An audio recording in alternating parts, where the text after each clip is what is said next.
What's going on, freaks and geeks, gals and ghouls? It is Corpses for Conversation in the room for the new year, the first episode out for January 2024. I am, of course, the madman behind the microphone, good old Richard Zom, in the room with Toxic J, a.k.a. Evil Dead Batman. Dimebag the Clown. SoCal Leatherface. Michael Hardesty. Hey, there you go. Someone you guys don't get to hear from very often because he's a man of many trades and talents and always freaking busy. We got Mike in the room with us for this episode today. Woohoo! How was everyone's New Year? How were the holidays? Cold. Oh, Cold. yeah. Speaking of colds, there's two of us that actually have colds now. Yeah. Great way to start the whole freaking New Year. Actually went to bed like at 11, I think, on New Year's Eve. Oh, Jesus. Yeah. Oh, damn. I don't celebrate that stuff. That's so. a part of getting old.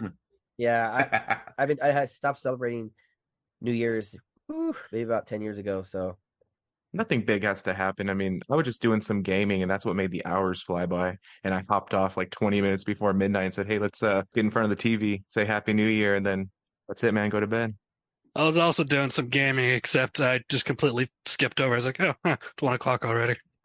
He's like, didn't even notice. Just transition right in. Didn't even notice. Michael is not like normal young Gen Z kids. You are Gen Z, right? Keeps some very eclectic. Yeah, hours. I'm 22. I'm a Zoomer. Yeah, well, you're very rare. You actually have common sense. There you go. All right, you guys, we've talked about New Year's. It's 2024. Corpses for Conversation, of course, planning to do great and big and awesome things. And we're coming right out the gate for the January episode. We're going to do our top 5 films of 2023. I'm so glad the year is over, and now we're looking back. Shit. I don't even want to think about the years already. No, the odometer keeps going. Yeah. TJ, I don't believe we initially announced it before the episode, but are we going in the order of 5 to 1 or 1 to 5? 5 to 1. I actually 5 to 1. like for once, instead of this is our second year doing it. Last year didn't have them in order, but this year I'm prepared, and I actually have mine ranking from 5, 4, 3, 2, 1. There you go. Nice. Same here.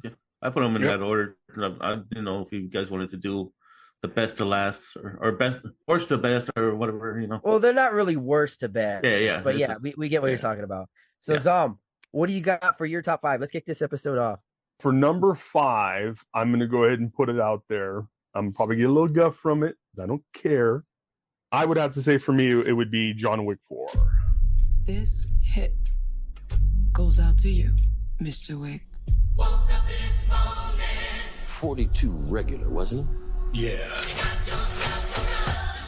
And so it begins. Yeah. Challenging to single combat. If you win, you'll have your freedom. And when I see you, I'ma take what I want, so. Amen. The only way John Wick will ever have freedom and peace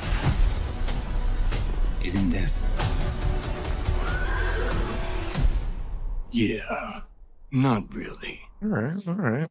It I was a totally good forgot add-on that. to the franchise, man. Forgot about that one. Again, per the review we did, solely because of some of the stuff they put in there, I was just, okay.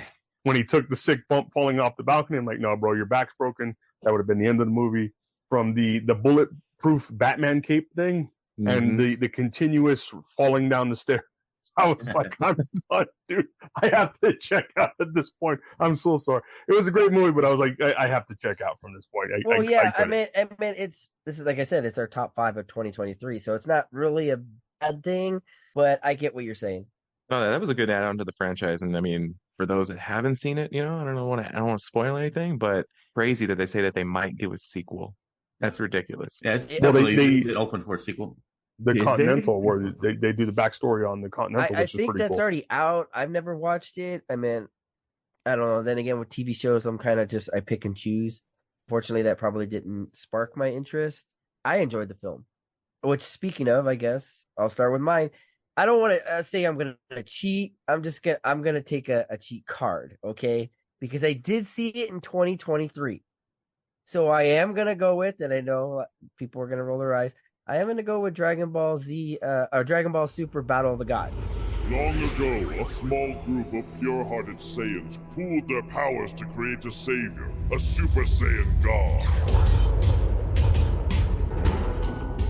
Lord Beerus, it's time. Time to wake up.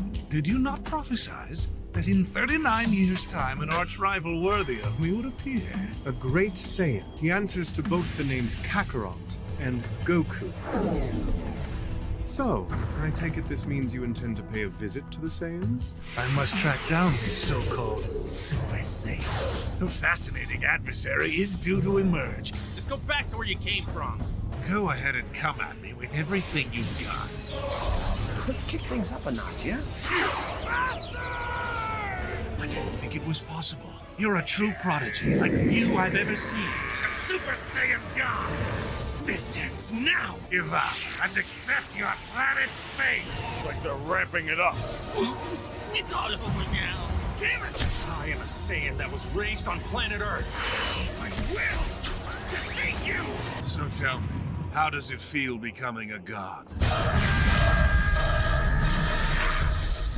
Here it comes. Yeah, you know, it's the 10th year anniversary in 2023. Everyone, in 2023. I saw the 10-year anniversary screening with my daughter. I loved it, and she loved it too. I mean, there was added footage that you didn't see in the original version. And if anybody doesn't know about the whole Dragon Ball Z lore or franchise, well, Dragon Ball Super, the movie is basically maybe the first, I don't know, 6 or 7 episodes. I'm just kind of like spitballing right there, but it's retold in a different way. And it's funny because my daughter was the only kid in there. Everybody else were all like adults. Every one of you. It's funny because there were a bunch of nerds, obviously. Well, we are. Go figure. And I don't know why, but like a dude brought this girl on a date. What the fuck? No! Because I hear them. They were sitting behind us. And I was looking at her reaction, and she was like, do I really want to pursue this? You know, it's over, bruh. Yeah. It's over. Perfect first date idea. That is you my see guys in the 5, background like doing the whole pantomime face, like, dude, why? But that's my number 5, and that's awesome that it was a 10-year anniversary. But you know, sometimes when you look back at anniversaries, you just can't believe that long has gone by since that came out. It just makes you feel old. I didn't even know it's been 10 years until you just said that. Dude, my body makes me feel old. I don't need to know timeline. Michael was like 12. My number 5 is going to be from director Lee Cronin, Evil Dead Rise.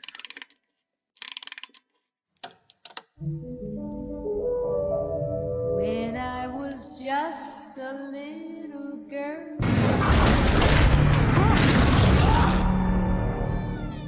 will I be pretty? Will I be... Here's what she said to me.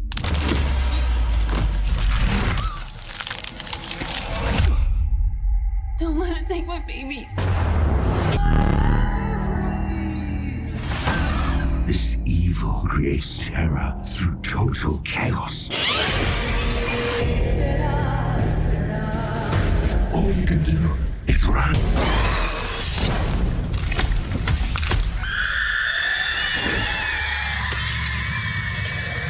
What will be, will be. Eeny, meeny, miny. You. I know I got a lot of girls on this one, but I did like that they threw back to pay tribute to the originals.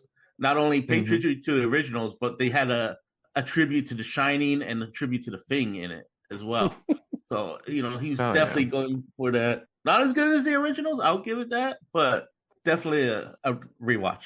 I honestly don't see what the whole hype was. I watched it, and I watched it at home, and thank God I did. I would not pay to see this movie. It's for me, it didn't, in my opinion, it just didn't capture the same like lightning in a bottle. Yeah. But like what sequel really does, I think they should have stopped it at the Evil Dead remake. That I really liked. And it takes place in LA. I was like, whatever. It didn't even feel like LA though. That's the only thing. But I was like, now. There are no places like that in LA. I mean, it couldn't have been any worse than Army of Darkness. I mean, well, I'm going to say this, since one of the cool things we are planning to do in the 2024 year for Corpses for Conversation, we're going to be migrating some of our episodes over to Patreon. So with that being said, I'm going to say this. in the direction of good old Toxic J, Evil Dead Batman, and Dimebag.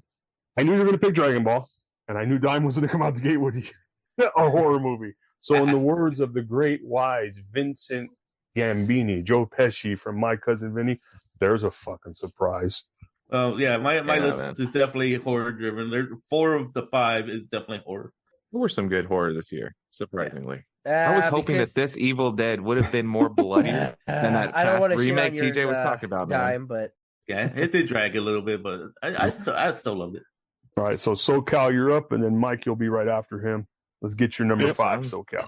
My number 5, we've stepped into a couple different genres already. Mine's a little more wholesome. It's the Super Mario Brothers movie, the animation one. Yeah, dude. It was directed by Aaron Harvath. This is the guy that brought us the Teen Titans Go franchise. He directed all of the series. I know, plus the movie in 2018. So, he's got a lot of backing with his animations. I thought it was a really cool revitalization of Mario. Do it right, make him look just like how he does in the game. That was one of the movies I went to, one of those crazy theaters I think we talked about with the moving seats, so you feel like you're in the Mario Kart with Mario. And I'm a little surprised that would be in your top 5. That's good though. That's good. It was a good one, man. It was, and then we watched it 3D. So for those that seen it, I don't know. Hope you guys liked it too. I had no intentions on seeing that movie, but once again, my oldest is into Super Mario Brothers, and Poison was like, "You take her. I'm not going." I was like, okay, I guess." so I took her. I was surprised. I was like, "Wow, this movie is really good." And the soundtrack was so good. Yeah, really good. Especially after the cringe-worthy Sonic the Hedgehog. Yeah, and then just Jack Black singing Peaches, both of you, and the fact that went viral pissed me off. So I was like, no. Yeah, we're a bunch of nerds in here. We're a bunch of gamers. They had all those old school references that I'm sure all we caught, but our kids didn't. They went over their heads, but we're seeing it all. In an Italian family, what I found the most offensive, and I was like, no, is when they said Chris Pratt was going to be the voice of Mario. I was like, if it's not Charles Monette, it's not Mario. They did have the voice of Mario. He cameoed. But he should have been the voice of Mario. No cameo, just the voice of Mario. No, but you know what? I think Chris Pratt did a really good job. I was surprised. I was totally against it too, but I was like, okay, I can see it.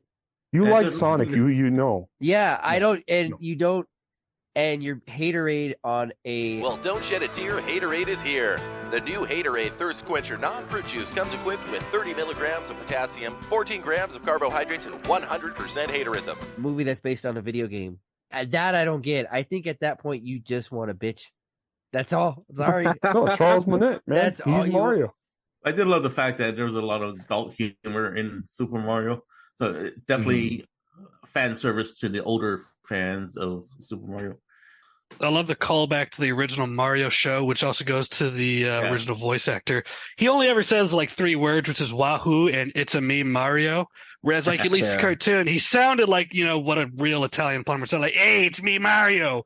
And they did the whole bit, the song during the commercial, which I love their callback. I think my biggest gripe though, again, since Toxic wants to put it out there, it'd be the same thing. I've heard different variations of this character, and I've never been okay with it. But it'd be like with the Transformer movies, and they go, "Well, we're not using Peter Cullen and Optimus Prime." Well, then what's the fucking point? Being serious, I'm being serious. Now you see, I'm talking facts here. I don't do if buts and maybes. I do absolutes. That I would have a problem with, but the Chris Pratt thing, I don't have a problem. So for me, I'm like, that'd be like trying to find a new voice actor to voice Monstar from Silverhawks or Mumra. That guy's voice was so unique, you can't do it. That's funny because you're the only one that mentioned that. Like, no one's gonna know who Silverhawks is, just but you. Well, that's because I'm an original gangster. I know my cartoons. And you know what? You can't compare to the voice of Mario to Peter Cullen's Optimus Prime. Yeah, you can. No, you can't. No, you can't. He says 3 words. It's just a video game, man. He just makes sound effects. He doesn't actually talk. Yeah, great speeches. But Mario hasn't said a great speech that you can't change the voice for. It won't sound the same. But come on, guys. Jack Black as Bowser. That dude, that song Peaches should have won best original single for a film. No, give it an Emmy, dude. That shit. Well, no. But at the same time, in this day and age, music's horrible now, so it don't matter. Zon, let's edit that song in right now, right? Oh, God. No, throw it out the window. This one is from my one and only true love, Princess Peach. Peach, you're so cool. And with my star, we're gonna rule. Peach, understand, I'm gonna love you till the very end. Peaches, peaches, peaches, peaches, peaches, peaches, peaches, peaches, peaches, peaches. Ah, oh, yeah. Oh, Mario, Luigi, and a Donkey Kong too. 1,000 troops of Koopas couldn't keep me from you. Princess Peach, at the end of the line, I'll make you mine. Oh, peaches, peaches, peaches, peaches, peaches, peaches, peaches, peaches, peaches, peaches. Ah, oh, yeah. Oh, peaches, peaches. All right. Michael. Since we're talking about the new age stuff, and with the youngest person in the room being Mike, we're going to go to Mike's pick now. Yeah. All right. Now keep in mind that I am a nerd, just like all of you, and not really. I mean, I'd say a little bit in the childish spectrum too. I'm going to say Guardians of the Galaxy 3. Okay. Yeah, dude, that movie was sad, Michael. That movie was sad, dude. Yes. Yeah, it was very emotional on that one. Yeah. Here's the thing. They wanted everybody to cry, dude. Yeah, no, and here's the thing, James Gunn, the biggest tease, he says someone's gonna die, and like you're expecting, like, oh, is it gonna be Rocket? Is it gonna be Groot? Is it gonna be Star-Lord? And no one dies. Not even the bad guy. I mean, maybe he did, but they didn't really show it. Wait, maybe the one that was dying was his directing in Marvel's universe. That's right, because he left to DC. It was his otter love that passed away. I mean, he said straight up that this was the last movie he was doing because Marvel screwed him over too many times. He's like, you know what? Screw it. I'm going to do something better now. He's on Peacemaker. Yeah. Well, he was also going to close it out too because Dave Bautista didn't want to reprise the role as Drax anymore either. Really? Yeah. Which is also why he was written off. All the characters are kind of written off to go in their own direction. No, I've loved Marvel, or most of the Marvel movies, I should say. But the Guardians of the Galaxy has always been like the best of almost all of them. So when this dropped, I saw it in theaters day one. I gotta say, as a gym rat myself, you gotta fucking give props to the Will Poulter glow up. Last time I saw that dude was We Are the Millers, and he was like this tiny little nerd, and now he's the Adam Warlock guy. That gold guy. Yeah. That one guy, it's all gold. Yeah, he was always casted as like a scrawny little nerdy dude, and now he's a beefcake. Fuck yeah. Like I've never seen it, and I have this love-hate relationship with Marvel movies now. Ever since they replaced Edward Norton with Bruce Banner, I was like, nope, I lost it. Because like I will not talk about way back haterade. Yeah, way back. I mean, Mark Ruffalo as the Hulk is the dumbest thing you could possibly come up with. Well, no, Eric Bana was pretty bad. No, Eric Bana was a good Bruce Banner. Yeah, but he was bad Hulk. I blame the CGI of the time. 2002, 2003 era. What's our number next 4, round, gentlemen? Ooh, Ding, round 4. Mm. We're going to reverse, though. It was like round 4. So my number 4 on my list, and even though he's gotten some, for lack of a better term, haterade in his later years of directing movies, because he likes to cast a lot of the most similar actors. When I read the story premise of what he was doing with it, and when I saw the movie, I was kind of like, oh, let me see how this is going to be. Killers of the Flower Moon, about Osage Indian Nation. The Leonardo DiCaprio movie, right? Yeah. Phenomenal. Beautiful storytelling. Amazing freaking movie. That's that kind of stuff that I like, that they're taking risks with newer scripts, and it's teaching you something about something that didn't really been given a limelight. Like, you never knew that these people got screwed over as bad as they did. And it was just a very fresh take and a very fresh movie to see. And it was executed really well.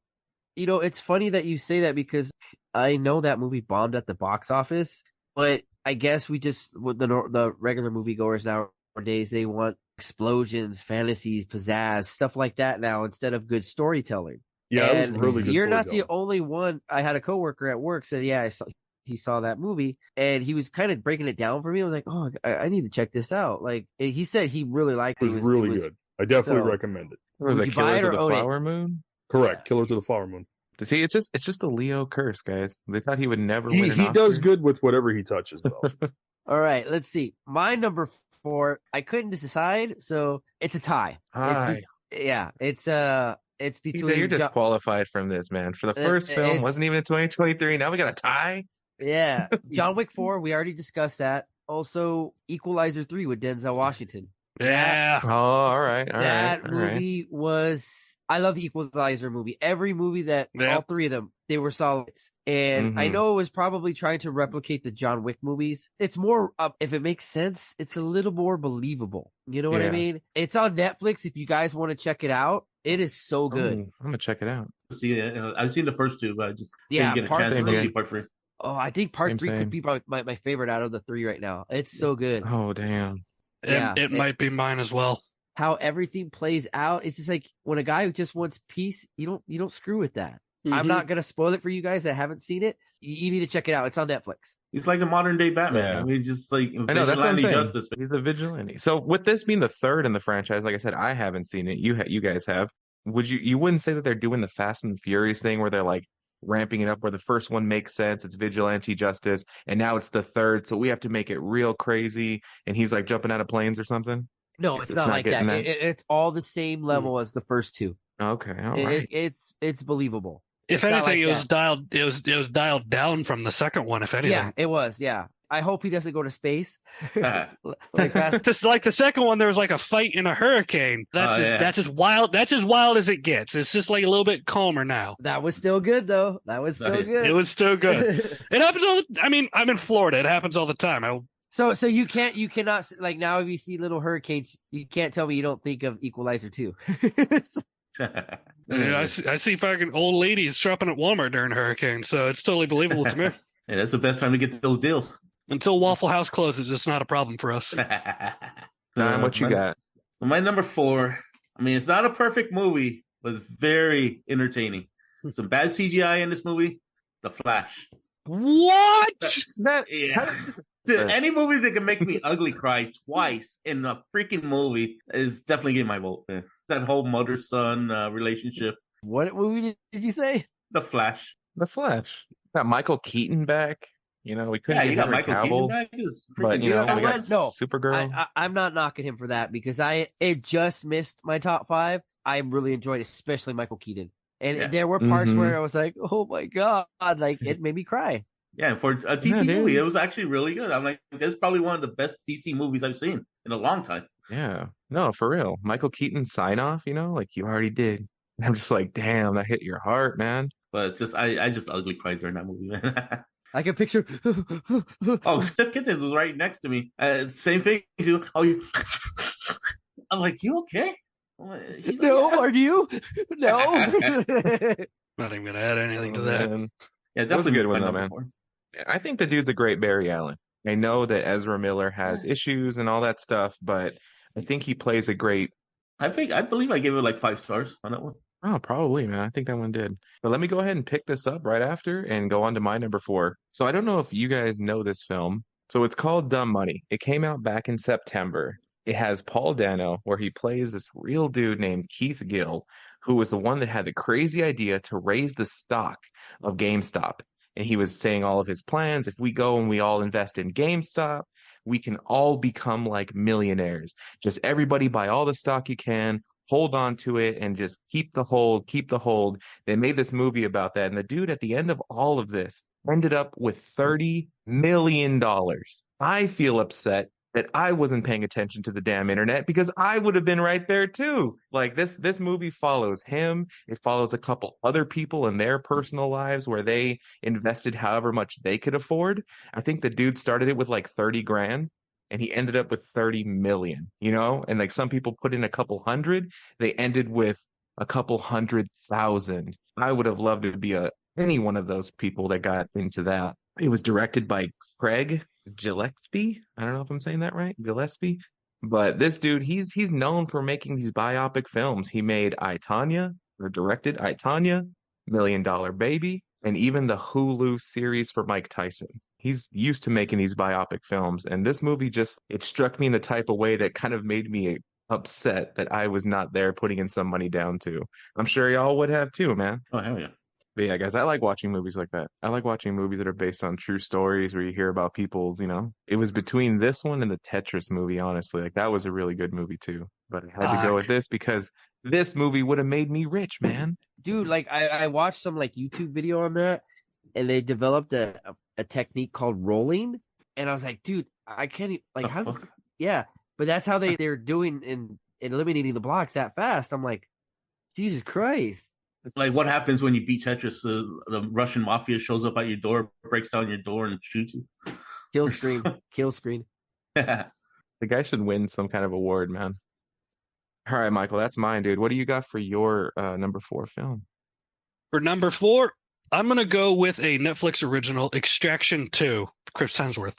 There is, it's like almost 30 minutes, I think, of like, they make it look like it's one single cut of just pure fighting nonstop. And a lot of people complain, oh, it's not real. Every action movie is not realistic.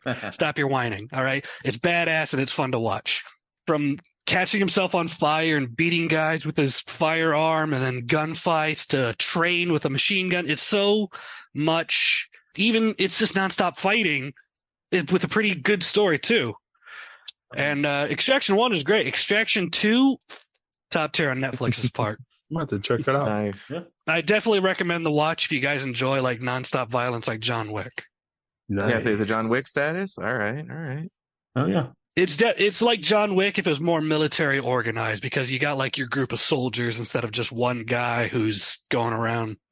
You got like soldiers in gear, so it's you believe that you believe spec ops would go out and do something like that.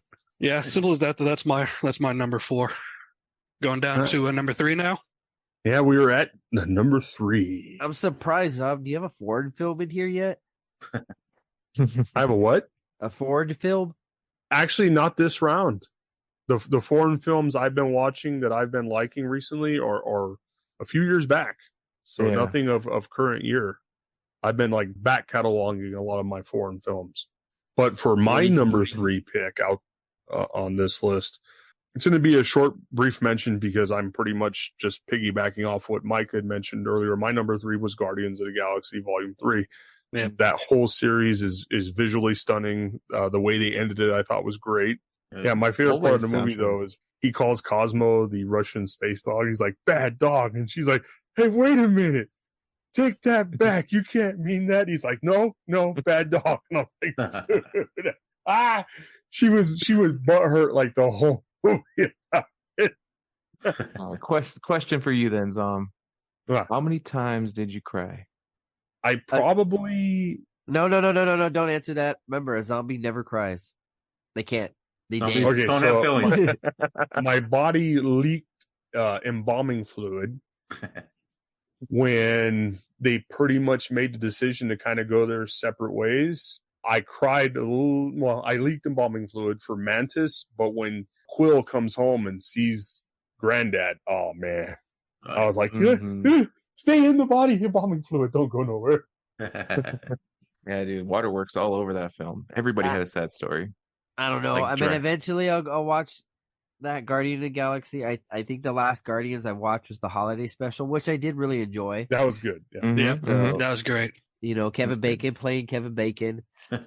I don't know. Right now, comic book movies doesn't do it for me, so I get really bored because it's all the same thing. I want something new. I can't wait for whenever they do Spawn. I would love them to do the Max or Pit, kind of think out of the box, or 2024, we're supposed to get a Crow movie, so. Oh, no comment on that one. No. But I hear Lobo's in pre-production right now too. Oh, I hope so. That's gonna be good. Or Jason Momoa is gonna play Lobo. He is. I'm calling it right now. Like, people are gonna jump on that Lobo bandwagon. They're like, Deadpool, please. Yeah. I only recommend that Jason Momoa pays attention to the first Highlander and channels his inner Kurgan for Lobo. No, I don't know if you know, but he's a comic book junkie. So he will bring like his A game to this. And he's also a metalhead. So.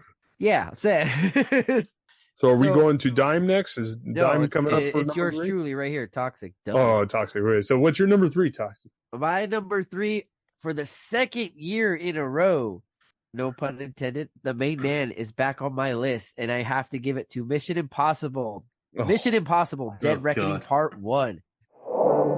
Our lives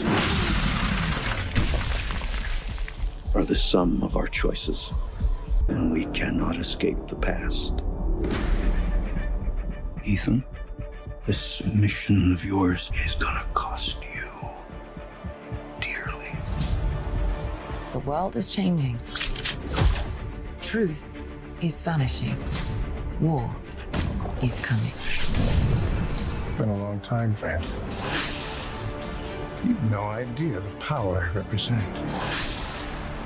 It knows your story and how it ends. Listen to me. The world's coming after you. His fate is written. Shall we write yours too? If anything happens to them, there's no place that I won't go to kill you. That is written. Ethan, what's your objective? What's your ultimate objective? Your life will always matter more to me than my own.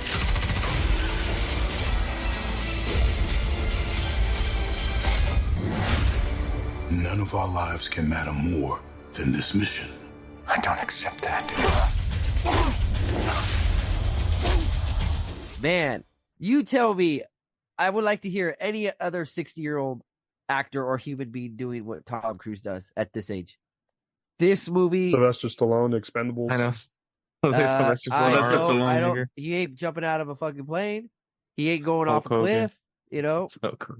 So how much did the Church of Scientology actually have to pay you to say all this? No, man. Like this. Okay, that's his hey, I know that guy is all in deep into that. That's his choice. I am not gonna for that. But Tom Cruise is one of my favorite actors. Always has been. Now, I would recommend this for you guys to watch it because I don't want to spoil it, but man, I don't want to say it. How can I say it without giving it away? All I gotta say is Skynet. That's all I gotta say. Don't chastise me on this, but I have not seen any Mission Impossible movies. Oh, you know what? No, I'm not, because it's not for everyone. But if you wanted to start, just start at part 4, because the first 3 were kind of like parodies, but then until part 4 is where it was taken seriously. But yeah, once again, Dead Reckoning Part 1 and Part 2, I think, comes out this year, and I hope it does, because I can't wait. I went by myself to see that, and I loved it. I mean, yeah, honestly, man, good on Tom Cruise for having a couple franchises that he just sticks with and has been doing for a couple of decades now, honestly. For him. Except for Jack Reacher. Alan Richardson does it better. Oh, guaranteed. So my number 3, I have a little film that went straight to Hulu. Little Children of Corn meets Pumpkinhead from director David Slade. Wait, it's called Discount Whores. I knew it. Wait, where's the Discount Whores? No, this film's called Dark Harvest. It's Halloween.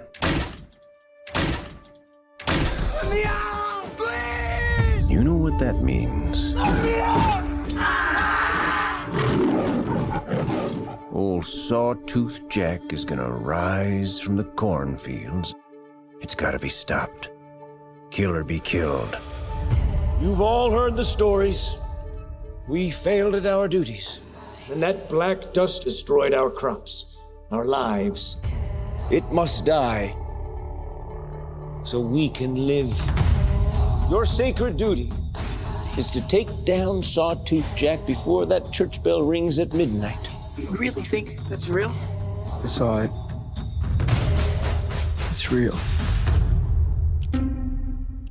You saw it? Did you kill it?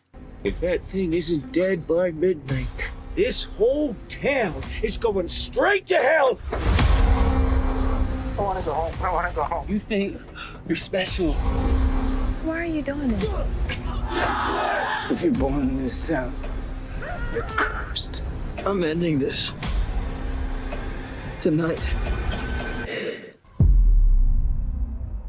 It fell under the radar of everybody, and watching this movie, this is definitely going to be one of those films that's going to be an essential Halloween watch. It takes place in a small town in the 1950s. The story is these kids are put in lockdown for a week. They can't eat. They can't do anything for a week. They're locked in their bedroom. And this demon comes around every year at Halloween and tries to attack this church. So once the demon starts showing up, the kids are released from their house to attack this demon that's filled with candy. So they start eating it, they try to eat them, and it's kind of, I mean, I don't know if the guy was on crack when he wrote this movie, but it's actually really good. Like I said, it kind of has a Pumpkinhead feel to it, like a Halloween Pumpkinhead feel to it.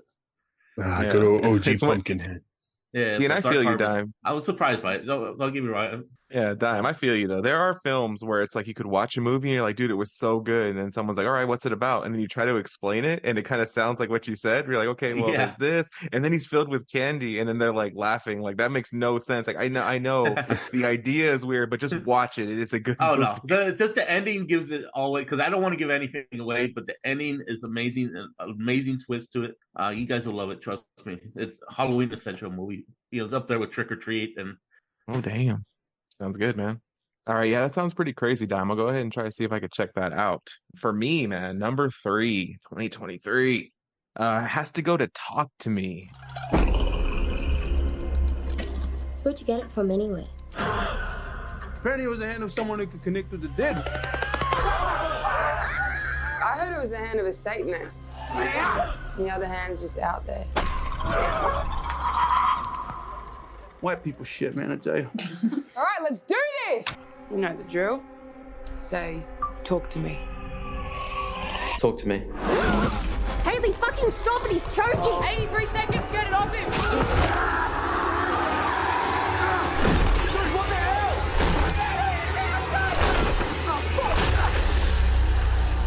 What if we opened the door but we didn't shut it? The spirits, they followed us. We have to do something! You want to do it again? They're not gonna stop. What was it? What? I don't know! I let you in. I let you in. I'm a fan of A24 films. Every time I see that A24 logo pop up before any trailer, I'm already more than halfway my foot in the door. Like, I'm going to go ahead and watch this film. They do multiple genres, not only horror. Their movies always have some type of a twist. They're always kind of trippy. Maybe not as far as M. Night Shyamalan, but they're definitely worth a watch. This one I was skeptical about. I was skeptical about this one, though, to be honest. I'm like, I don't know. It looks like it's pretty generic. I don't know, but I went to go see it, dude. There was just something about it that just felt so original. And even if there were times where I felt like I knew what was going to happen, I just wanted it to play its course. And even when it got to the end and I'm like, okay, I'm like trying to like guess the ending, I ended up being right, but I was glad that I was right. And this film is going to be getting a sequel this year that I'm definitely going to be watching. Brutal moments too, like the kid like just mutilating. It was horrible, but I love that, like, because they showed it up close. They didn't cut away or pan to the side. Like, they showed you right up close. Yeah, and all practical too, which I love. Oh yeah, yeah. That's A24 for you though, man. Freaking Hereditary, just gruesome and grotesque. Midsummer, when the people are leaping off hills and getting their heads bashed in, like. A24 holds back nothing. Yeah, I was going to mention that for someone who doesn't watch as much horror than you guys do. I actually saw a little bit of it, and I was thoroughly impressed with the practical effects. It was done very, very well. So I gave them that. I was like, wow, I'm probably going to finish this because I like the fact that the effects are not all CGI and it's practical. And I will probably go and finish watching it at some point. But from what I saw, it was really well put together for the correct usage of practical effects in a horror movie. Yeah. I mean, totally practical. Like, they just got those full black contacts and put them in their eyes and just said, just start talking in tongues for a while. You know what I mean? Like, pretend you're having a seizure. Like, all right. Yeah, it's another film I slept on this year. So I definitely want to check that out. Slept like you went to the theater and fell asleep, or no? That's like, I wanted to see it, but then it's like things came up, and I was like, man, I'll wait till it comes out on DVD or streaming. No one sleeps in the theater quite like SoCal. I'll tell you that. Oh yeah, and Stiff Kittens.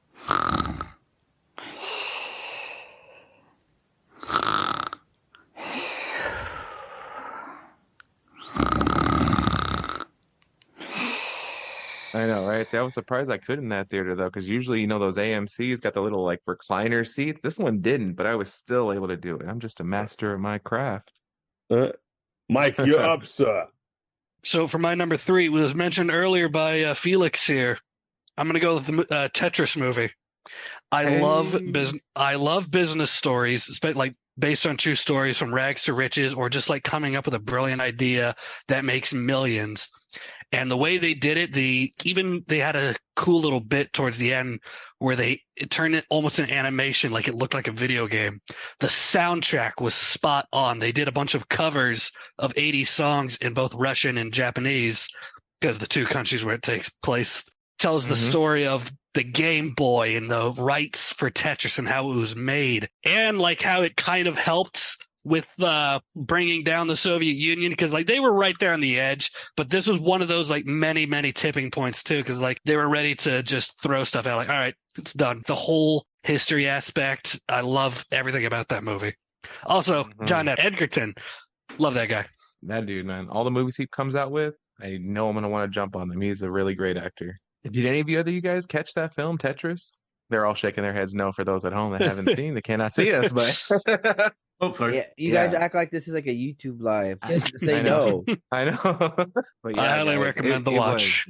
It's funny, like I wonder, people in Russia watching that movie now, like I wonder when they're watching these kind of movies that America's producing and they're like, fuck, we're dick. Like they had that game. They wanted to like kill for that game. Like Tetris was worth so much money. They were willing to kill for a video game made on a PC. A Russian PC at that. Great film though, guys. Oh yeah. Yeah. Let's kick this whole thing over then with round number 2. What is your second film, Sam? The second movie on my list. Big fan of the first one. Love the visuals, love the art, love the new storytelling. Has to be Spider-Man Across the Universe. Oh, the Spider-Verse. Spider-Verse. That came out this year? My name is Miles Morales. I'm Brooklyn's one and only Spider-Man. And things are going great. Oh, yeah. He's lying to you, and I think you know it. What's up, danger? Miles! Oh, Gwen? So wait a minute. There's an elite crew with all the best spider people in it? Who's the new guy? This is unbelievable. What's a guy got to do to join this spider team? You can never be part of this. Don't even get me started on Doctor Strange and the little nerd back on Earth 1999-99. Miles, being Spider-Man is a sacrifice. You have a choice between saving one person and saving every world. Can't stop me now! You can't run forever, kid! I can't lose one more friend. Miguel, this isn't what we talked about! You knew? You have no idea what you're doing! Everyone keeps telling me how my story is supposed to go. Nah, I'm gonna do my own thing. Yeah. Really cool. Can't wait for the next one in that series they have planned. Just visually, artistically, just really awesome artwork, really awesome cinematography, style of direction, how they shot the actual movie. For an animated movie, it was really well put together. Definitely, man. I thought it was a great continuation to the story. I love how they just keep sticking up with that Post Malone track that was was made popular by the first film, and they just made him like a little bit older. I hate when a movie lets off like this, when they make a part 1, part 2. I hate when movies do that, because it's like you don't get to watch a full film. You're just watching half a film, and then you got to wait a couple more years or even a year just to see what's going to happen next. It's like cheating me out of it, man. All right, let's see. My number 2, which I'm surprised it hasn't been on anyone's list yet, it has to be Godzilla -1.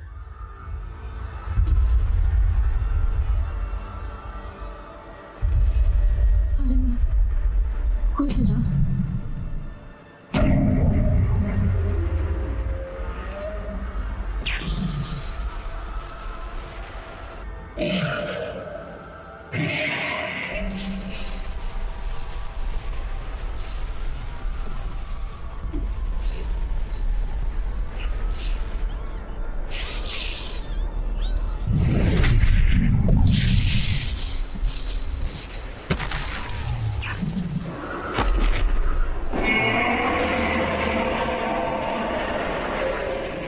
That movie was epic beyond epic, beyond awesome, beyond excellent.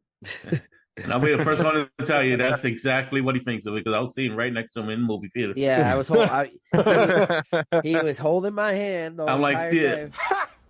Gay. I'm like, dude, you sure you don't need no napkins down there? First, it's they just, kept it old school though. That Godzilla had and honestly, Godzilla had that I've been watching booty. Godzilla films for like 30 years now, and this is probably the first Godzilla film that I generally love the human characters, and the human characters were brought up front and center. Godzilla was just a bonus, but I generally love this character, and it's a really great film when everyone you went to the movies with had all these emotions. It didn't matter if SoCal and Little Screen Queen was like so invested in it. I was looking over and just SoCal was just like. I didn't sleep through the whole film. There was SoCal and Stiffkins, and I figured like drooling on each other. Poison was just her eyes were just wide open, and I'm here crying, and then I just hear Dime. Yeah. Yeah. I was like, does he like it? I was like, I couldn't tell, but we all generally had the same reaction. It was beautiful. It makes Dime sound like Beavis. He's like, yeah. Exactly. So I guess that's a compliment. I'm too sick to do the voice. I still love the main character though. I'm not your dad. Cut that out. That was cold. Cold-blooded. I totally enjoyed that movie, man. It's so beautiful. Like I said, Yeah. I can't praise it enough for what it is. Yeah. And then I'll tell you what, I'll never see Godzilla the same way anymore, thanks to SoCal and his thick thighs joke. I'm like, oh man, Godzilla got them you're making me check out the thigh. You're making me check out the thighs of Godzilla here. I'm just like thighs, bro. I was like, God damn it. Cheap plug, man. Back to our Godzilla episode, guys. Go check that out. How many vibrations mode does make a Godzilla have? Well, speaking of thighs, my number 2, I'm going to get a lot of shit over from director Eli Roth. Thanksgiving. Oh. Thanksgiving is a time for appreciation. It's a time to remember our many blessings, to celebrate with the ones that we love the most, and it's time for all families to be together.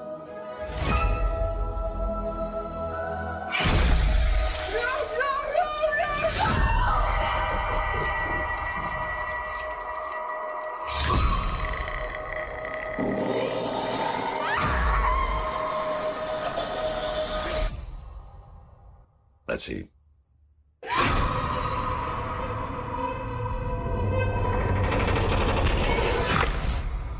I love the fact that it was a throwback to 80s slasher movies, and it's about time that we actually got a Thanksgiving horror movie. We have Halloween, we have Christmas, we don't have nothing for Thanksgiving, and finally now we do. We got Blood Rage. Nothing memorable. Yeah, nothing memorable. Nothing memorable. Yeah. Quick note too. Like, actually, that's one of my honorable mentions was Thanksgiving, and I do like the fact that it was a throwback 1980s era, the golden year of slasher films.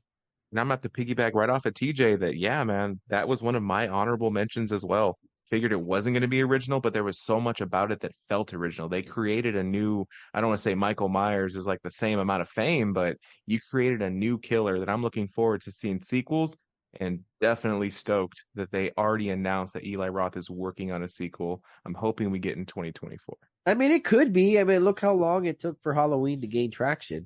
They'll do maybe Thanksgiving 3 and it'll have nothing to do with John Carver.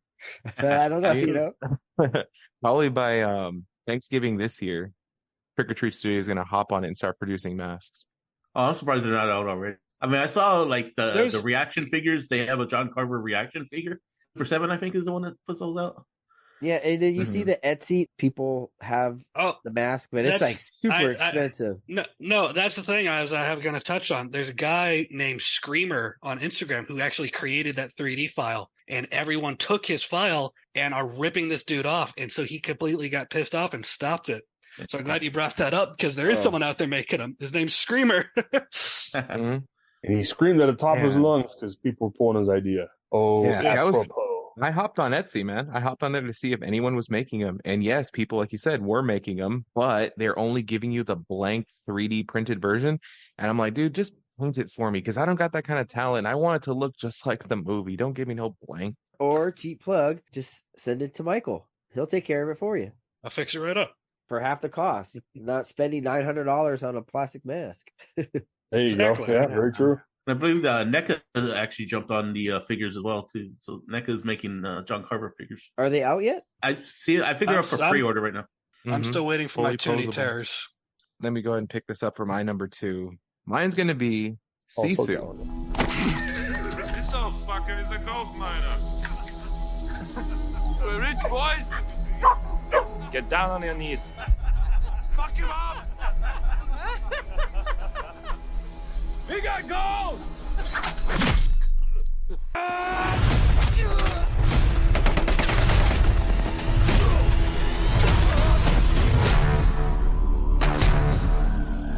He was a Finnish commando.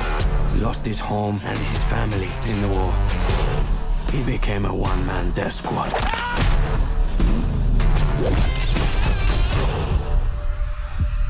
He's one mean motherfucker that you do not want to mess with.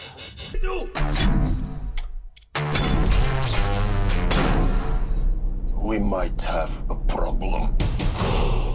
Oh, yeah, that's Sisu. That came back. That came out back really came out in April, right? And I recall watching the trailer and feeling like not interested when the trailer started.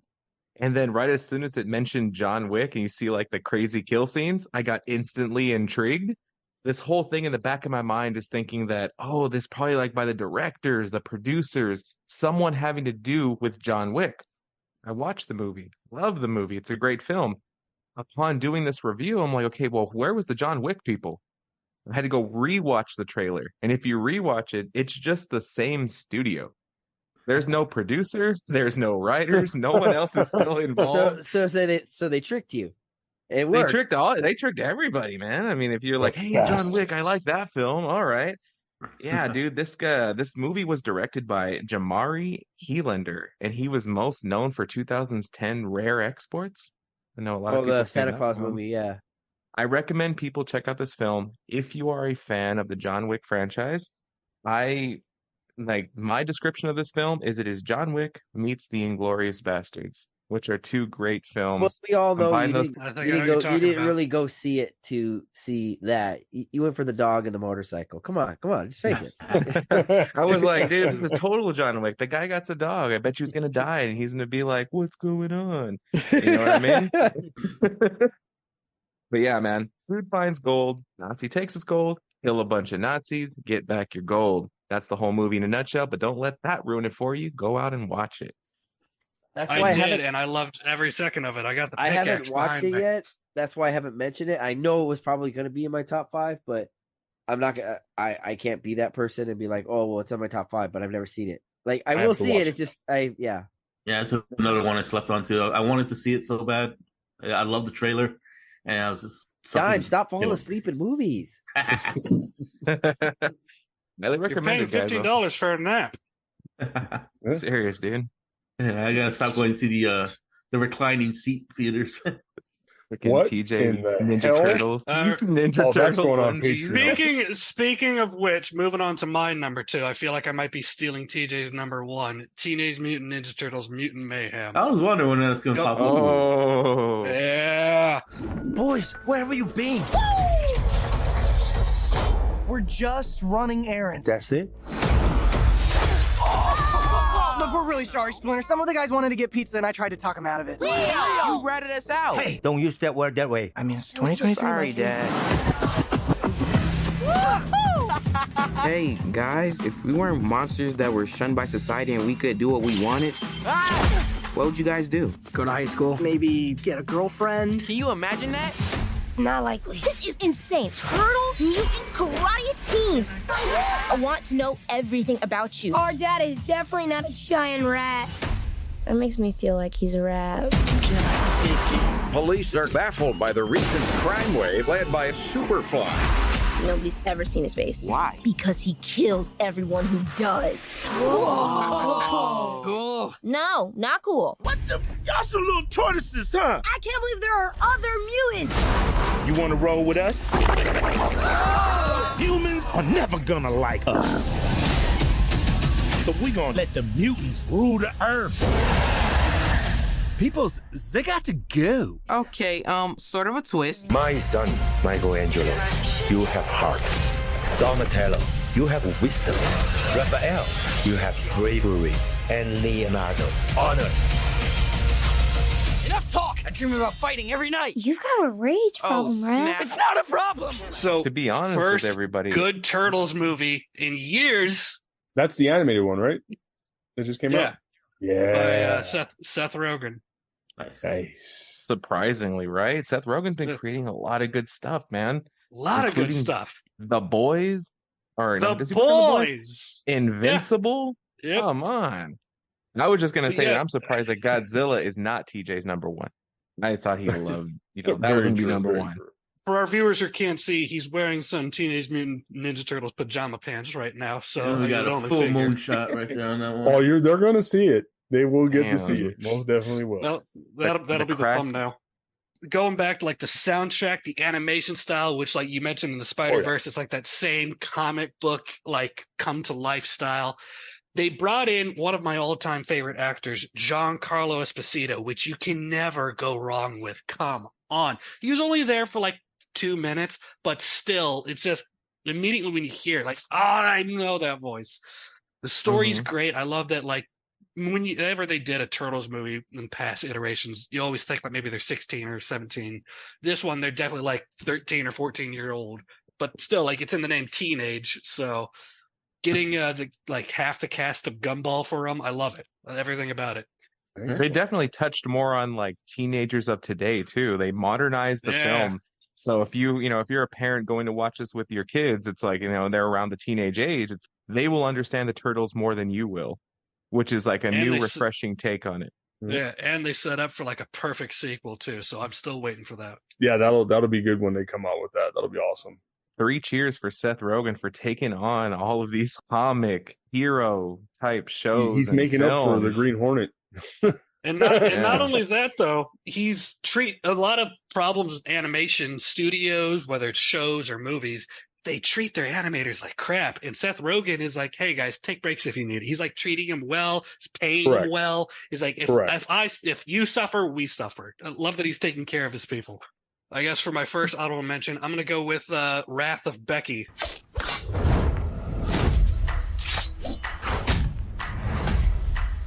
It's been 2 years since 4 neo-Nazis invaded my family's lake house and murdered my father. I'm 16 now, and I've run away from 3 foster homes. Diego, come. This is Elena Khan. I've lived with her for the past year. We go now to a developing story. They call themselves the Noblemen, and they may be coming here to Fillmore. Whether or not the Noblemen decide to make an appearance at the town hall on Wednesday, only time will tell. So are you going to see us, or you're just going to stand there? Right this way. Finally.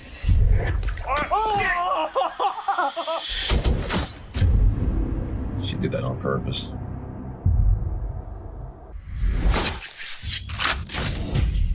Saving our country and stopping the treason one vengeful mission at a time. To freedom. Freedom. It's Becky. It was fun while it lasted. It's not over yet. For those who don't know, it is a sequel of the first movie called Becky, which is just a really angry little girl killing neo-Nazis, which you can never go wrong with. Wow. Wait, where was that at? That sounds cool. Yeah, no, it just flew right underneath the radar. The first one had Kevin James as the head neo-Nazi, which what? I think I see like little clips of that. Okay. Yeah. And like the kills are brutal and fun. It's fun action. They got that John Wick element of don't fuck with my dog, So this little girl's like John Wick or Sisu. Pretty much, yeah. Right. Interesting. In the most brutal and fun way possible. You got any more? Actually, yeah, no, I'm gonna go with Dungeons and Dragons. That was a fun family movie right there. We're thieves, but we help the wrong person steal the wrong thing and unleash the greatest evil the world has ever known. The Red Wizards created an army of the undead. Sounds lovely. Quite the opposite. I know, I was being ironic. I find irony is a blade that cuts he who wields it most especially. You're not a lot of fun, are you? How are we gonna pull this off? We're gonna need a team. Aren't you sick of failing? We could die. There's worse things than dying.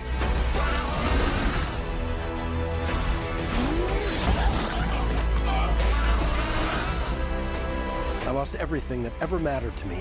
And if we quit now, that's for nothing. I don't want to see you die, which is why I'm going to leave the room. The bridge is protected by an ancient trap. We must not trigger the mechanism.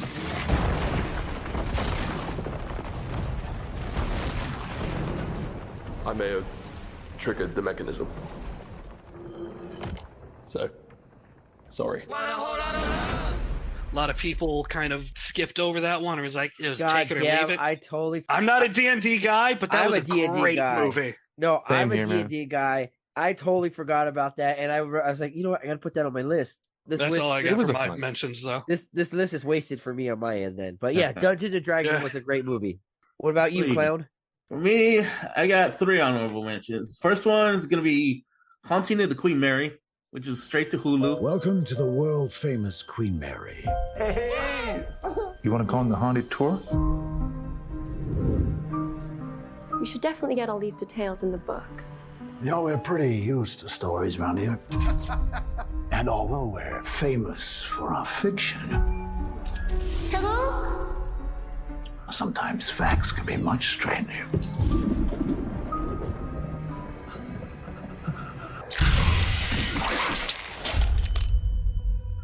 Film was shot exclusively on the Queen Mary itself.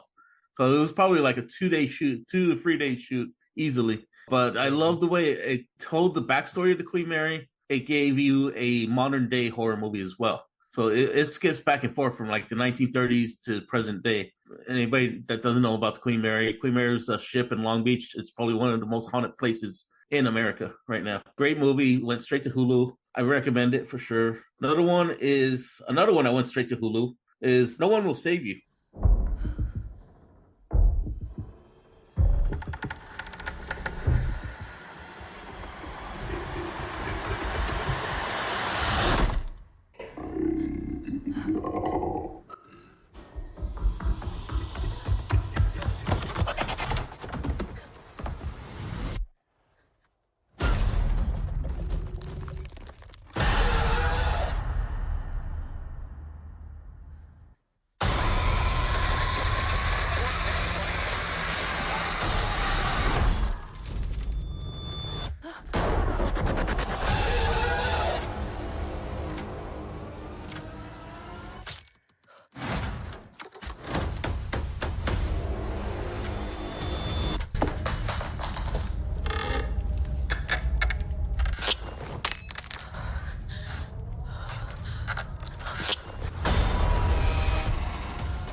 It's a home invasion movie, but with aliens.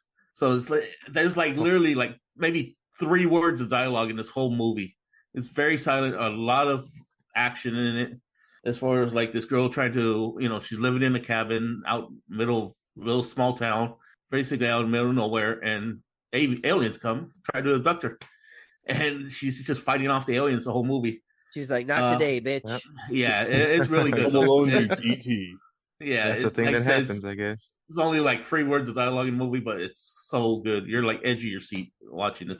Hey, just a guess real quick, guys. What do you think the 3 words of dialogue are? You just said it, TJ. Not today, bitch. Oh, really? No, I don't know. I'm just guessing. No.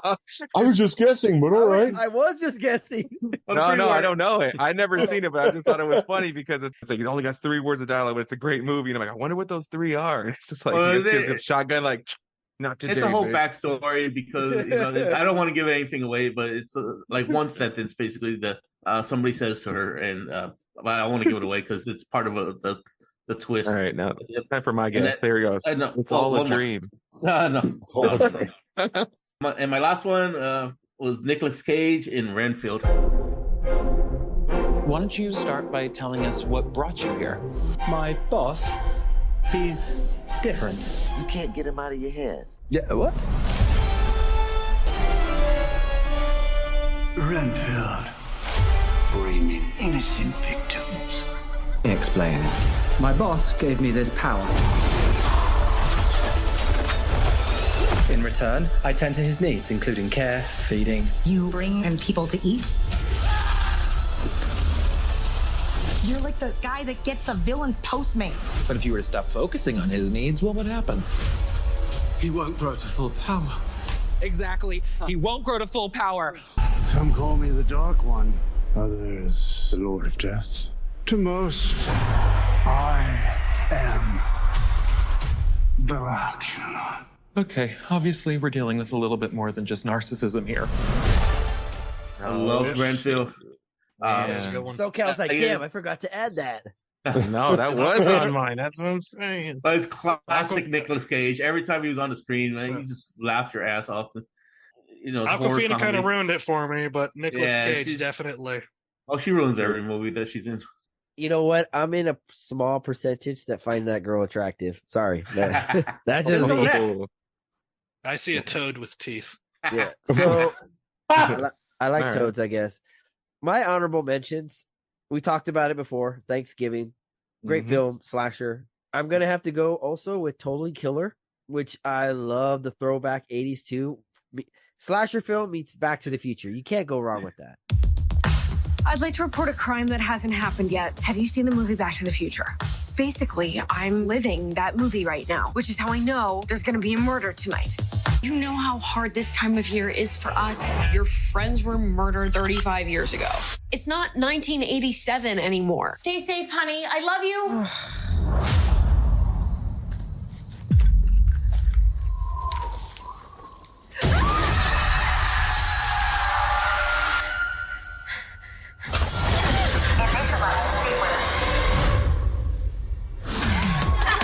What the fuck?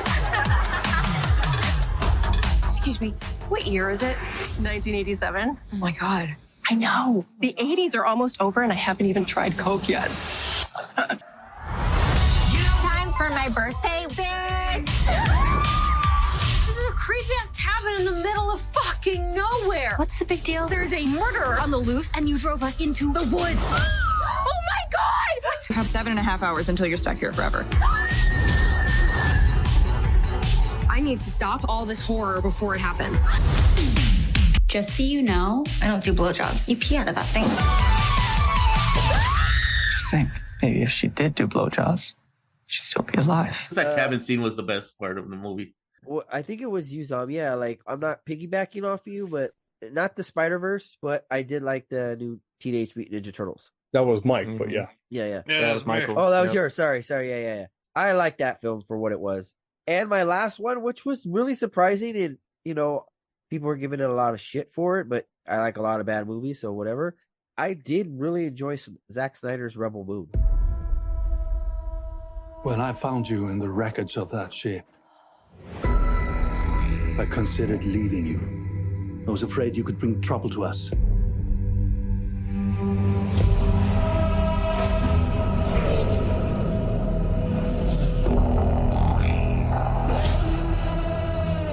What do you think they want? Everything. We're gonna have to fight. I am a child of war. I find warriors to fight with us. We might stand a chance. We're searching for soldiers for a fight against the Mother World. I could help you. And of course, I do know it was a pitch to Lucasfilms for a Star Wars film, but he thought it was too violent. And he's like, hey, I'll just make my own. I'm totally cool with that.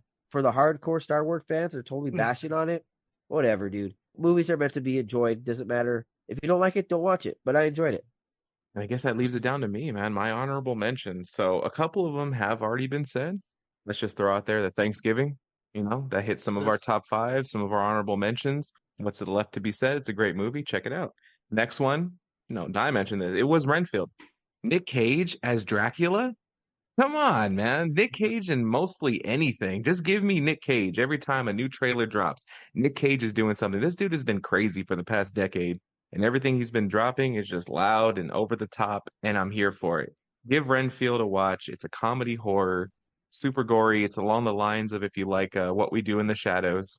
That's a great show. You're going to enjoy it. To mention at least one honorable mention that has not been mentioned yet that came out this year was Megan. I designed Megan to protect Katie from feeling lonely. She will recognize you as her primary user. And when you do that, you're going to pair with her. Crazy. It's insane, right? Oh, don't I look nice? Biting my eyes. Isn't it pure perfection? Megan, your goal is to protect Katie from harm, both physical and emotional. 1, 2, 3, 4. I declare some war. I won't let anything harm you. I love her. Megan's not a person, Katie. You don't get to say that. Megan, what are you doing? Couldn't sleep. Occupational hazard. Got your full attention. Don't! Stop! What the hell is that? You should probably run. I did enjoy Megan. That was, I believe, a Blumhouse film. When I seen it, I thought it was what the 2019 Child's Play should have been. We're going to make a high-tech, up-to-date kind of like slasher toy or whatever. Chucky AI. I know. Don't fuck up Chucky. Chucky's already been said and done. Don't fuck that up and say he's AI. Just create a whole new thing, say it's AI, and then do it that way. And Megan is getting a part 2. So, I mean, they must have done something right. But I did enjoy that film. Those are my honorable mentions. And now we're down to our drum roll. Our top 1 pick.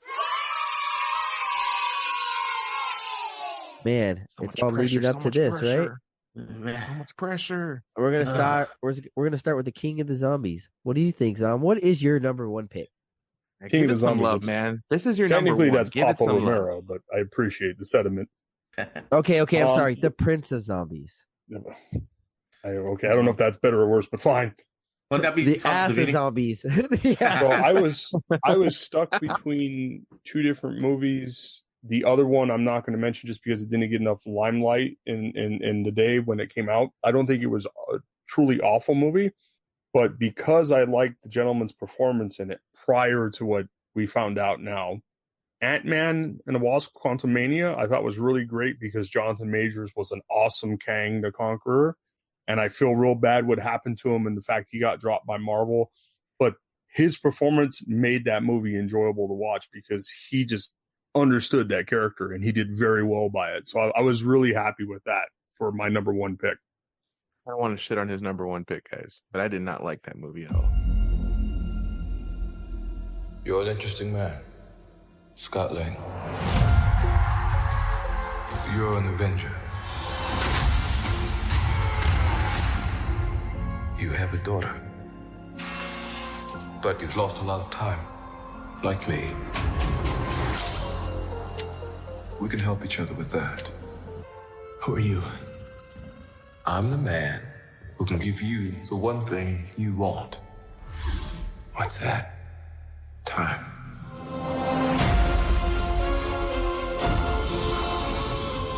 I can rewrite existence and shatter timelines.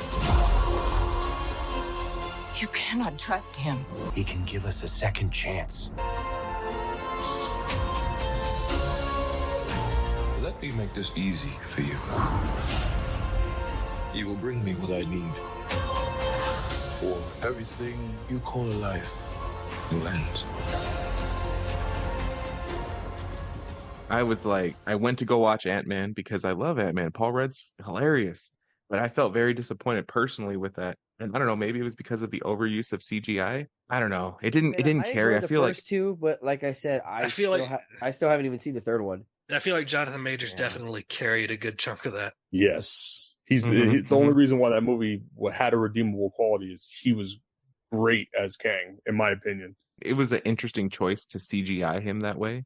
It's literally just a big head, but he was hilarious. Wait, so I've seen pictures and stuff online, and I thought that was always a meme. Was that the actual way he looked in the movie? That's the actual.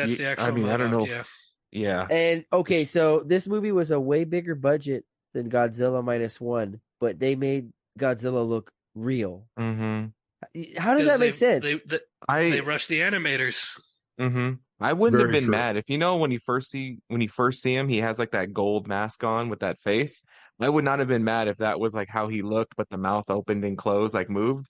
It was when it came off and you see like his real face. I'm like, all right. He looked like a short to give person. context for you guys, the reason why it was a struggle choice wise, and I highly went for the fact that I preferred that movie because of the acting of Jonathan Majors, was because the other movie was The Marvels, which Carol Danvers, prodigal child of the Milky Way.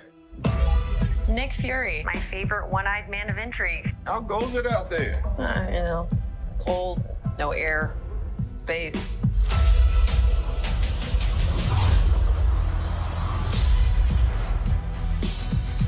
Captain Marvel, the Annihilator. You took everything from me. And now I'm returning the favor.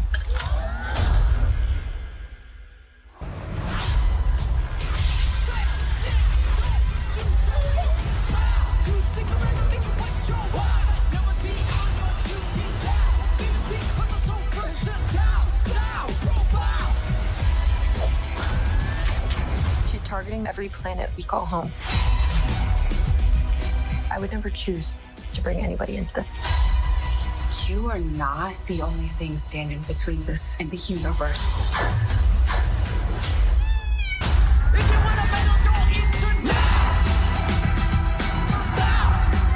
Higher. Further. Faster.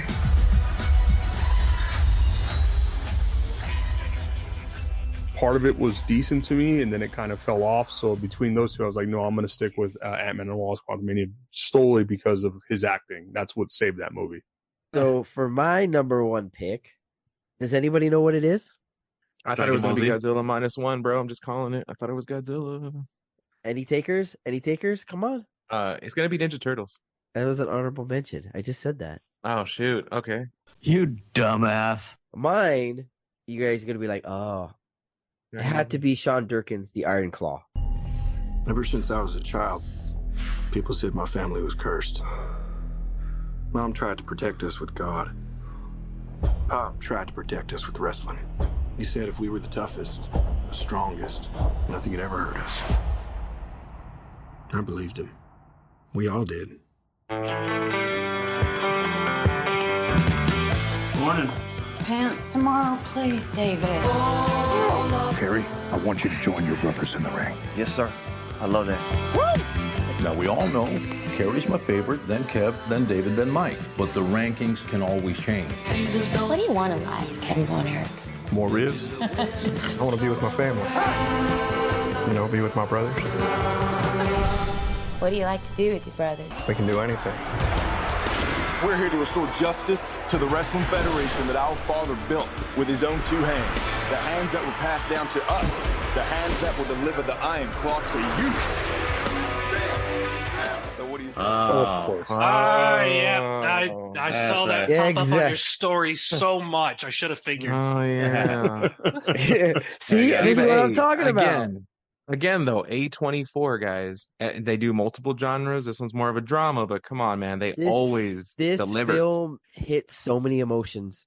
Like I said in my solo review of The Iron Claw, like I've been following the Von Erichs families like since this helped me get into pro wrestling. It was well cast, the score, the cinematography, everything about this movie was so good. Was it 100% accurate? No, but like I said, is any biopic really 100% accurate? Not really. Very rare. Never go wrong with a Zac Efron. Yeah. And Zac Efron, dude, he put in work.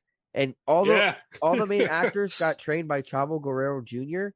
Oh yeah, man. Yeah. Like I said in my review, the one that stuck out for me the most, Harris Dickinson, who played David Von Erich. I suggest put those two pictures side to side. They look exactly alike. Some people were giving the actor who played Ric Flair crap for it. I think he played his part well. He wasn't in it very long.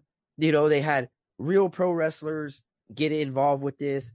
I can't even praise this movie enough. There's this one scene, like I said in my review, again, cheap plug, that got me. And I was literally bawling my eyes out. I didn't know that they were going to add that. And I hope all four of you guys do watch this at some point in your life. Yeah, definitely want to check it out. It is worth the watch. And it's so heartwarming, but it's so tragic at the same time. To see that Kevin Von Erich lived through all of that and still survive, end up the light at the end of the tunnel, it was truly beautiful. That's my number one pick. That's a good pick, man. Again, shouts out to Chavo Guerrero Jr. being the wrestling choreographer for the movie. Also, shouts out to Luke Hawk. He's another wrestler who pitched his hand into helping out. Luke Hawk was a phenomenal wrestling talent, really cool dude, transition to acting, very successful actor. So, I mean, shouts out to both of them. They helped make an incredible movie. And MJF was an executive producer, wasn't he? Yeah, and he was in the film for like 10 seconds. He played Lance Von Erich, but I think he had his scenes cut. It doesn't matter. Like, he was an executive producer. So either way, he was getting paid for it. Quick side note, when the real Kevin Von Erich went to go see it, he's had multiple concussions, through the years. So he has this ringing in his ears. So he couldn't really hear it as well. So he had to watch it again with subtitles. So when he saw it again with subtitles, he's like, it hit more. They brought it home for him. Yeah. I recommend all you guys to watch it. Yeah, dude, great number one, dude. I just wanted to give a shout out to TJ, man. That was so well worded, dude. Yeah, I'm like, I want to watch it now, like right now. Soundtrack is great too. If you guys like 70s rock, go watch that. Oh yeah, yeah, dude. Yeah, every time I hear Stranglehold on Sirius XM now, I think of the Iron Cloud trailer. Well, getting to my number one, I don't know how you top that one, but going from one true story to another true story, but from yours being a drama to this being a horror movie. I would expect nothing else. Your sins will seek you out, man. Your sins will seek you out. The Pope's Exorcist. Whatever you do, you only do because God allows it. Did he allow that? Father Gabriele Amort, on the night of June 4th, you performed an exorcism. That was not an exorcism. The majority of cases do not require an exorcism. 98% are recommended by him to doctors and psychiatrists. The other 2%, I call it evil. There is a case that needs your attention. Bring me the priest. Wrong priest! Take caution. There are secrets buried there. Is the Vatican sealed? The Church has fought against this demon before. The Vatican covered it up. We need to find out why. You've been played. You took the bait. For director Julius Avery. The Russell Crowe movie? Yeah, Russell Crowe did an amazing job in this movie. It's based off a true story of the father. I forgot his name. I heard that movie got a lot of shit for it. Like, it got a lot of bad hate. way. Yeah, he got a lot of hate. The trailer, like from what I saw, I was like, this looks actually pretty good. No, this movie scared the shit out of me. Like, there's very few movies that can still scare the shit out of me. And this one did. I was like, holy crap, dude. No, it's based off a real account as well. Dime was telling Stiff Kid, can you plug in that nightlight for me? You're right. Oh, yeah, dude. I have to sleep from a light night that night. This movie was way better than The Exorcist, especially the Exorcist movie that came out this year. That movie was garbage. I cannot. It's even greater than the original Exorcist. I'll tell you that. So Zom, I know you will probably. Whoa. Zom, I know you'll probably. Even Russell Crowe said he didn't like making the movie. Yeah.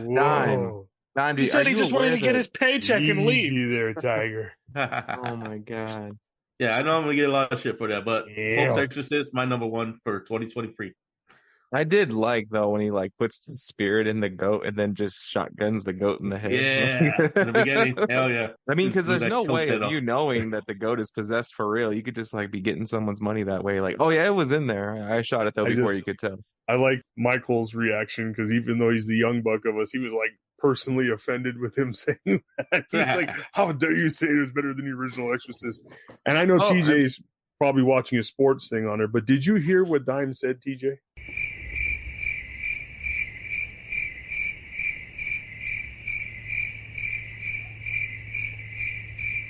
He's saying that the Pope's Exorcist is better than the original Exorcist. Well, maybe not better, but scarier. No, don't backtrack now, bro. But Dimebag is not aware that Linda Blair is one of our top listeners, and she's gonna be You're in very trouble now, offended sir. when she realizes what you've just You better said. not be here. I can't look. I know she's listening. You know what I mean? She's a big fan of you, Dom. You got to warm up to her. She warmed up to you. So what's your number one, SoCal? I just keep laughing because TJ's sitting at the TV. He was trying to call you TJ. It was funny. Yeah, it don't matter. He was Probably like, make the episode better. All right. Yeah, so sorry, Flex, because TJ was distracted by sports. So what our beloved Dime had said about the Pope's Exorcist is he said that to him it was better than the original Exorcist. And I was like, I want to get TJ's reaction to that because I was like, is that all right? Maybe not better. Maybe scarier than the first original Exorcist. And well, you know what? You could fit that in there. Like I was so mad, I was quiet. He was distracted by his beloved crickets. Buffalo Bills. Or you could add that like the sounds of crickets. I'll allow it. All right. I got my box full of tomatoes. Yeah. All right, so Kyle, you're up, dude. Your top pick for number one. All right, guys. This is a film that I know that none of you have ever seen, but I hope that you do see it. And maybe some of our listeners have seen this film. It is created from someone he's a YouTuber. He's a YouTuber. He has created this persona through his YouTube videos, and he had a dream to make a movie, right? He goes ahead and starts a Kickstarter and says, hey, guys, I want to raise $500,000 to make a movie. This dude makes over $600,000 to produce this film, and then has additional people saying, can we give you like more money for your film? Like, I know the Kickstarter's over, but what can we do to give it to you? You know, he opens up a GoFundMe and raises nearly another $5,000 to go towards this film. This is Onyx, the Fortuitous and the Talisman of Souls. This movie came out this year. Oh my God. Beginning of the year, bro, back in January. Now, the antagonist of this film, this was another thing that intrigued me because I've been watching this guy on YouTube for, the better half of 10, he's been out there for 10 years. And this guy, the antagonist of his film, he got Jeffrey Combs. That's right. Herbert West from Reanimator himself to be the antagonist for his movie. He has practical effects. The look of his demons, or which he calls ghouls in the film, they look so awesome, and things that are just reminiscent of the 80s. Or, I don't know if you want to touch 70s. They're very fluorescent. They're very vibrant. And watching this, it was nonstop laugh. It's a comedy horror. So he doesn't want to just make it a horror film. If you watch Onyx the Fortuitous, he has nothing but like funny videos out there on YouTube. The guy, you could find him at Bowser Vids. He has 227 subs so far, man. You could rent this movie on Amazon, on Apple, and he already got a thing with Screambox to put his film on there. This movie touched every single notch of what I want in a horror film or a film, period. It kept me laughing. It kept me intrigued. I was down for the story. That's why this movie had to be my number one of 2023. It was written and directed by Andrew Bowser, who plays Onyx. And I really recommend that you guys give this movie a watch.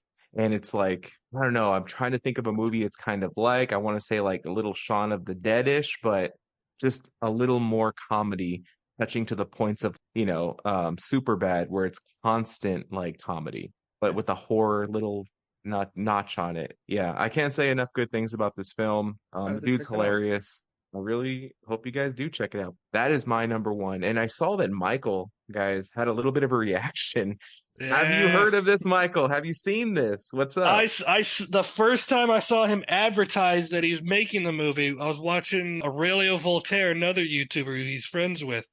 So I knew about this movie a year before it even fucking came into fruition. So when you said that, dude, I love Onyx. He is hilarious, dude. He made these videos on YouTube you guys could watch. His first videos most of them are called just Weird Guy at Something. He goes to a lot of conventions. He's a nerd like us. And he just created this character who he's called Onyx the Fortuitous. And just his speech pattern and the way he talks and just everything, it's hilarious. I can't recommend it enough. I wanted to give a very passionate review for my number one.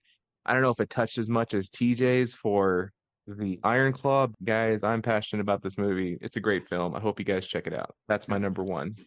Didn't he show up in another movie before as well? Is that same character?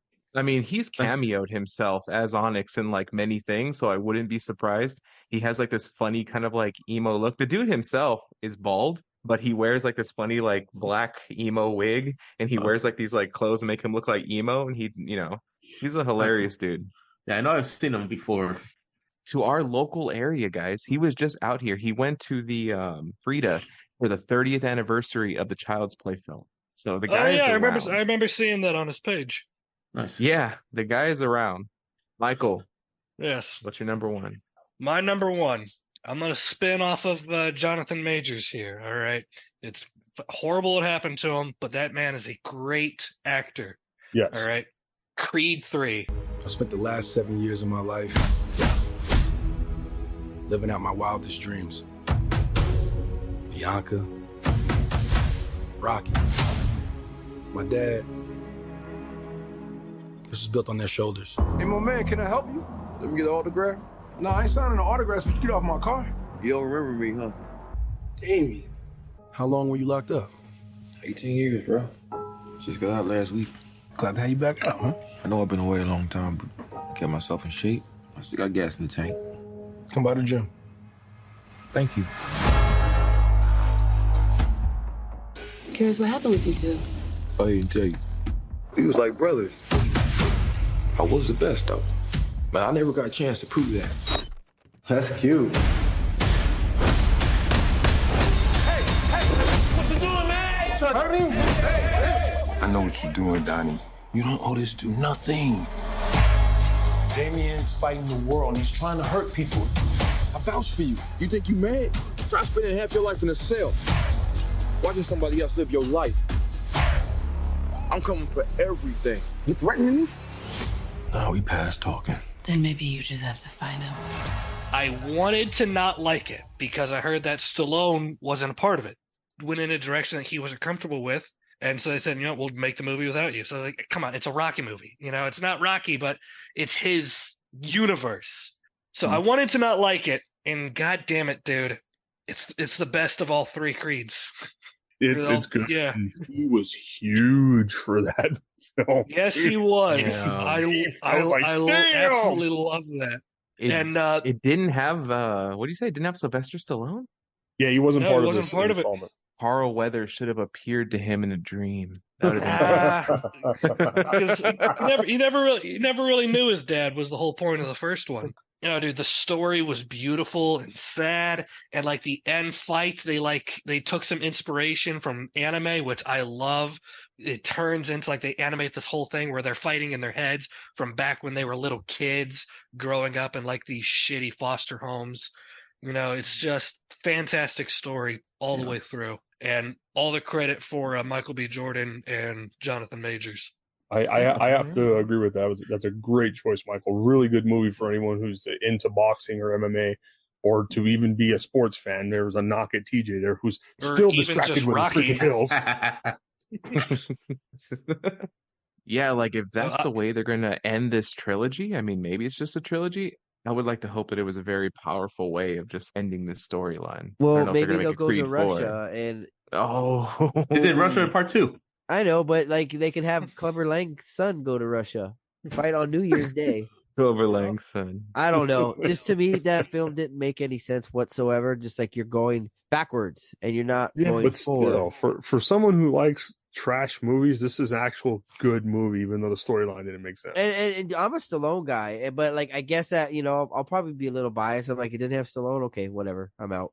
That's I'm being honest. Interest. Like, Yeah, they tried making Balboa, and I mean that only got one sequel. They did Creed; it was good enough for 3, so I guess he had to just take his bow out.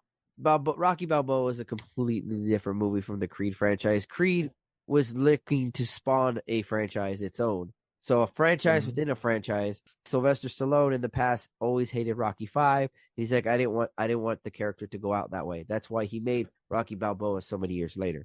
Well, that's what maybe he did it with Rambo too. He's like, I don't like the way Rambo went out. I want to make another one.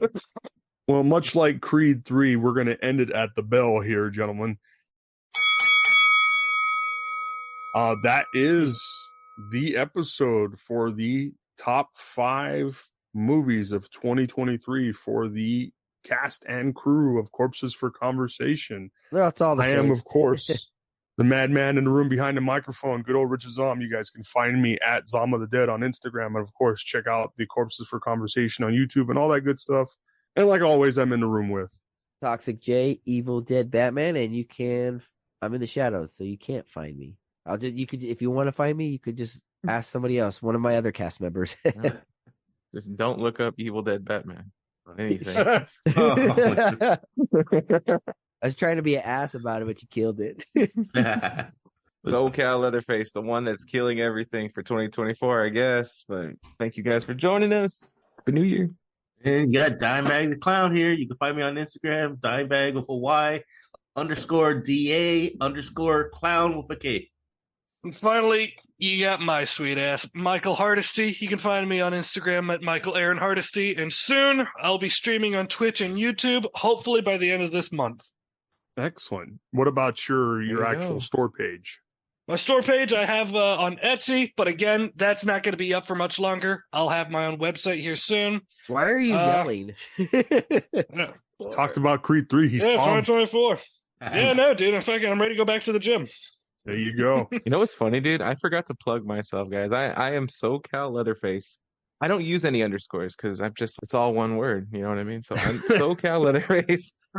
No underscores, all one word. You could find me on Instagram. You could find me on TikTok. You could find me. I even have a YouTube channel. I don't post on there much. I'm always on the Corpses for Conversation YouTube channel. Check that one out. But that's where you guys could find me, SoCal Leatherface. All right, so we're finally out of here as we approach a almost 3-hour freaking podcast. So the rest of it's going to go on YouTube, and of course, you guys will catch it once we upload it on SoundCloud. You catch it on Spotify and all that good stuff. Till then, we are out of here to the next episode. SoCal, lead us out, sir. So why don't you make like a tree? I'm not SoCal, but get out of here. I wasn't talking to you, but okay. And as always, for 2024, all year long, be kind and rewind.